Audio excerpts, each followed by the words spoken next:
Hagar was alone in the wilderness. She was far from home, carrying a child, and running from the only household she knew. No one appeared to be searching for her, but beside a spring in the desert, Hagar discovered that she had not disappeared from God's sight. The trouble began inside Abram's household. God had promised Abram a son, but years had passed and Sarai still had no child. Waiting had become painful, and the promise seemed no closer than before. So Sarai proposed a human solution. Following a custom known in that ancient world, she gave her Egyptian servant Hagar to Abram as a wife, hoping to build a family through her. Hagar had little power in this decision. Soon, she became pregnant, and the relationships inside the household changed. Sarai felt that Hagar now looked down on her. Hurt became anger. Anger became blame. Abram allowed Sarai to deal with the situation, and Sarai treated Hagar harshly. So Hagar fled. She left the tents, the people, and the protection of the camp behind. Ahead of her lay the road toward Egypt and a wilderness that could easily take her life. But near a spring on the way to Shur, the angel of the Lord found her. The first question was simple. Hagar, servant of Sarai, where have you come from, and where are you going? Hagar knew where she had come from. She was running away from Sarai. But she did not say where she was going. Perhaps she did not know. Then came a difficult instruction. Hagar was told to return and place herself under Sarai's authority. The Bible does not pretend that this was easy, but the instruction came with a promise. Hagar's descendants would become too numerous to count.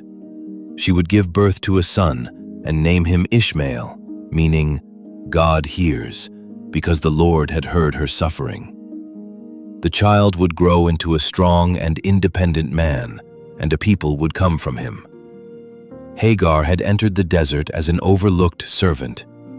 Now she realized that heaven knew her name, her pain, and the child she carried.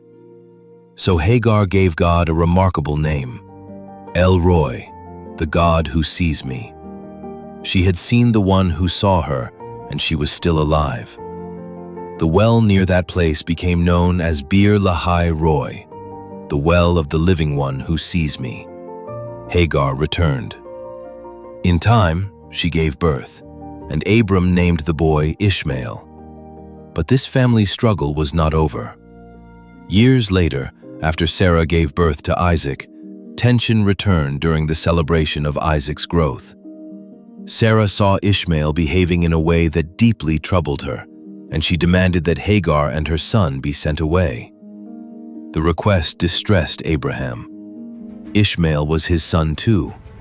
Yet God told Abraham that Ishmael would not be forgotten. A nation would also come from him because he was Abraham's child. Early the next morning, Abraham gave Hagar bread and a skin of water and sent her away with the boy. Once again, Hagar entered the wilderness. This time, she wandered in the desert of Beersheba. The water ran out. With no strength left and no help in sight, Hagar placed Ishmael under the shade of a bush. She sat some distance away because she could not bear to watch her son die. Then she wept. But the God who saw Hagar also heard Ishmael. The angel of God called to her from heaven. "What is the matter, Hagar? Do not be afraid." God had heard the boy. Hagar was told to lift him up and take him by the hand because God would make him into a great nation. Then God opened her eyes. A well of water was nearby. Hagar filled the skin, gave Ishmael a drink, and hope returned to the desert. God was with the boy as he grew. Ishmael lived in the wilderness, became an archer, and Hagar found a wife for him from Egypt. The teacher's lesson. Hagar's story does not hide human failure. Fear, impatience, jealousy, and unequal power wounded an entire family. The Bible records those choices honestly. It does not ask us to call them good. But human failure did not make Hagar invisible to God. When others spoke about her as a problem, God called her by name. When she had no clear destination, God found her. When her water was gone, God heard her child and opened her eyes to help nearby. The God who sees does not overlook the displaced, the mistreated, or the forgotten. And being seen by God can become the beginning of courage, direction, and hope. But how did Isaac, the promised son, finally enter this complicated family story? Next, we return to the tents of Abraham and Sarah, where three unexpected visitors arrive, and Sarah hears a promise so impossible that she laughs.